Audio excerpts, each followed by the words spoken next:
Hey y'all, welcome back to Club 07 Clear, EMDr Insights for Clinicians. Today we're talking about something that gets maybe like 2 minutes in basics training, but actually carries a lot of clinical weight.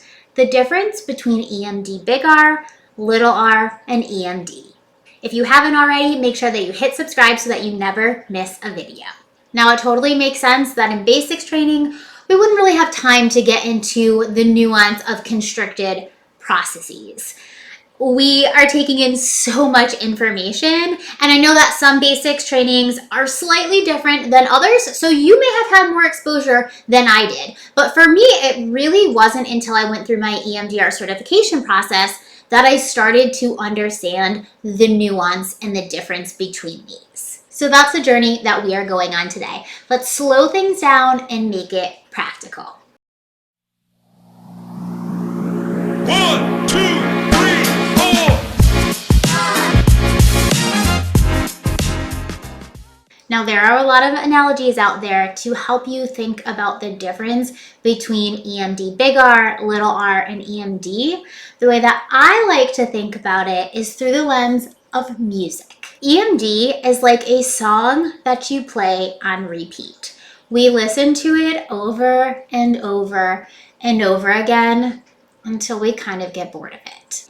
EMD little r is like playing just your favorite artist's music, only one artist, but allowing those songs to shuffle throughout. So we don't really know what song's gonna come up, but we know that it's only going to be connected to this one individual or one group.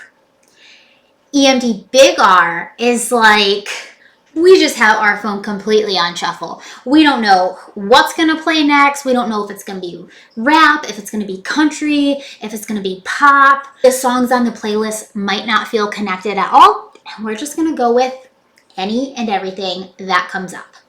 Hopefully this analogy makes sense in a second. Just stick with me. I think that clinicians can get tripped up in thinking that these are completely different approaches, or even that they're treatment plans, and they're not. These are essentially clinical decisions that we are making in terms of how we want to engage with our client's nervous system. How activated do we want to allow our client to get, and how much capacity do we feel that they have for desensitization? These can each really be part of a comprehensive approach. You can still use the 3 prongs while using EMD or EMD little r. We are only going to use EMD big R, little r, and EMD during phase 4 desensitization. So you don't have to worry about these any other time throughout our treatment plan.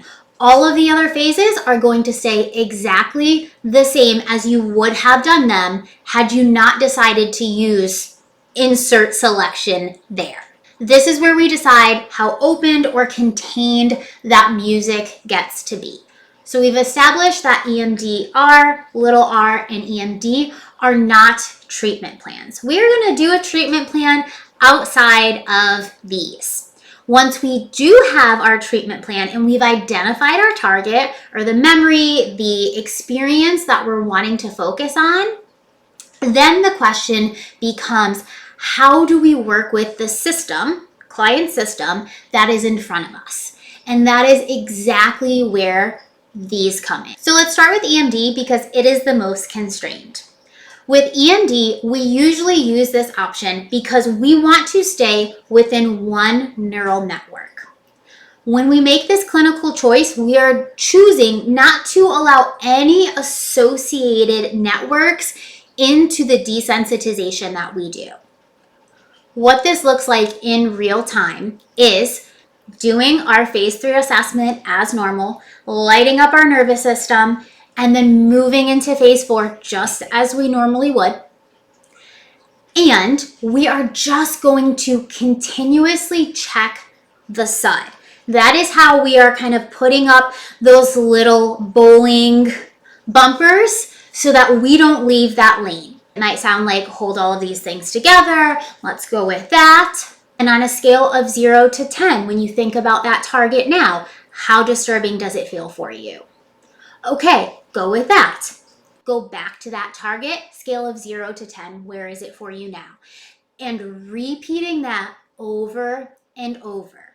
You see how we're not letting associated things come up, right? When they bring something up, instead of saying, yeah, just follow that, we are saying, yep, now we're going to go back to that target and assess that SUD again. So we're really just keeping it within that lane.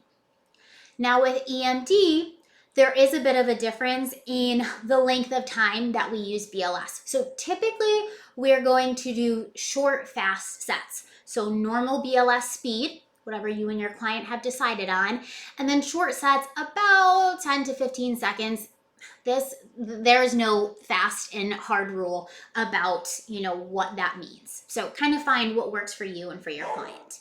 Now, the reason that we're using short and fast is because we are very aware of that client's capacity. If we're choosing to use this option, we're choosing so typically because we don't feel our client has the capacity to stay in that window of tolerance if we follow all associated networks.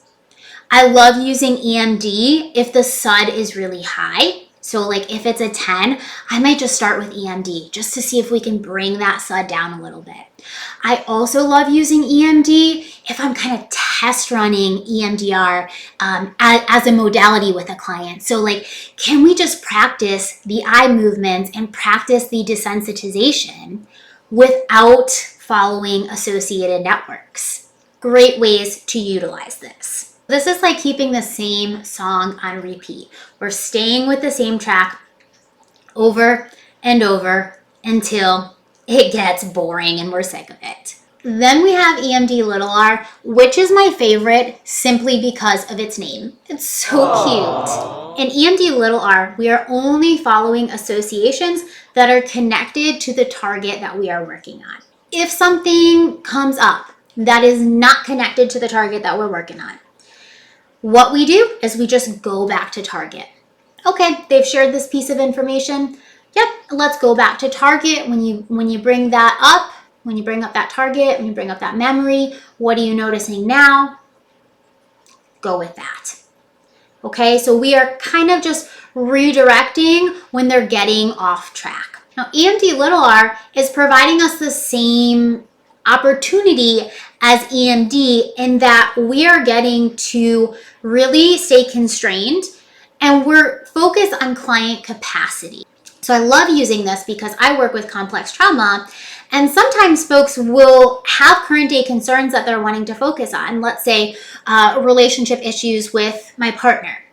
Okay, but they know, like, I've got stuff from the past. I've got trauma with dad, and I'm not yet ready to get into that, but I really need to work on this issue right now.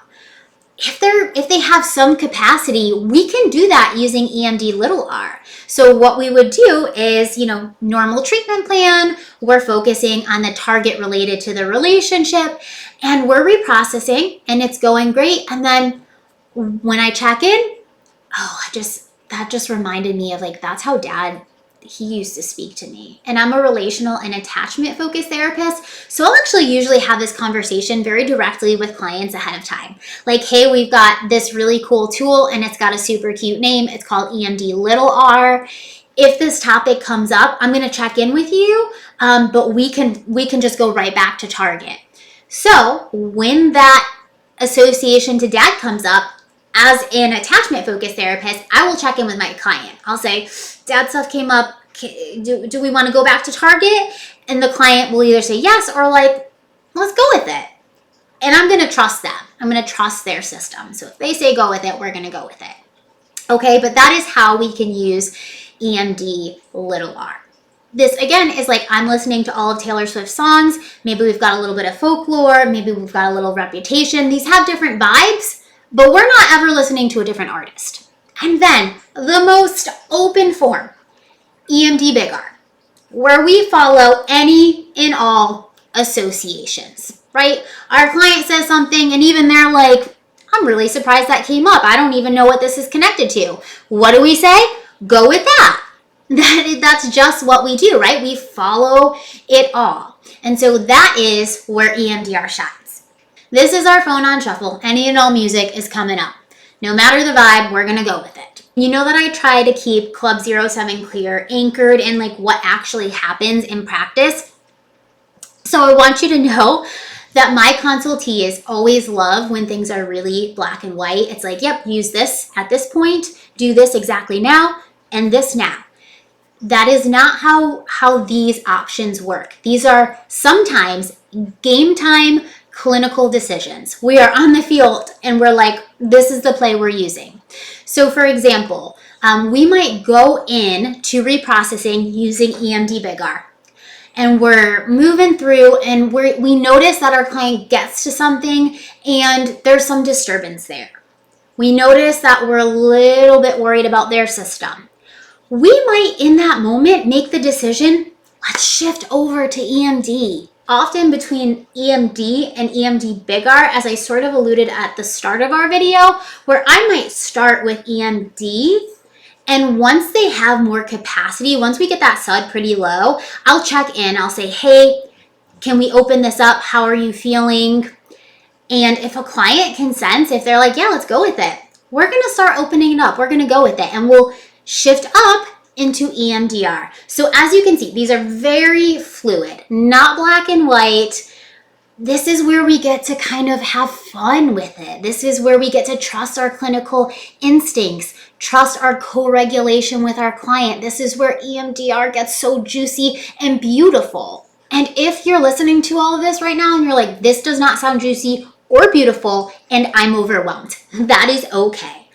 All of this will start coming together with more time, practice, with training, with consultation, and those last two pieces of things. I know it can be hard. I know it's time consuming. I know that there are financial constraints that folks might have, but those pieces of continued ed and consultation cannot be replaced. These are the spaces where we can really talk through, like, I used EMD and this happened, or I tried EMD little r, but I'm super confused. So please don't be hard on yourself if right now you're feeling overwhelmed, even after we go through this video. That is what this space is for. That is what formal training is for. That is what formal consultation are for, to be able to continue learning and growing as an EMDr clinician.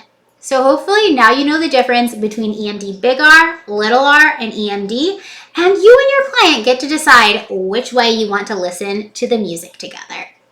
As always, I'm Sara, a certified EMDr therapist and Andrea-approved consultant in training, and this is Club 07 Clear. If you haven't already subscribed, please make sure that you hit that subscribe button so you never miss a free video. I'll see you on the next one. Bye, y'all.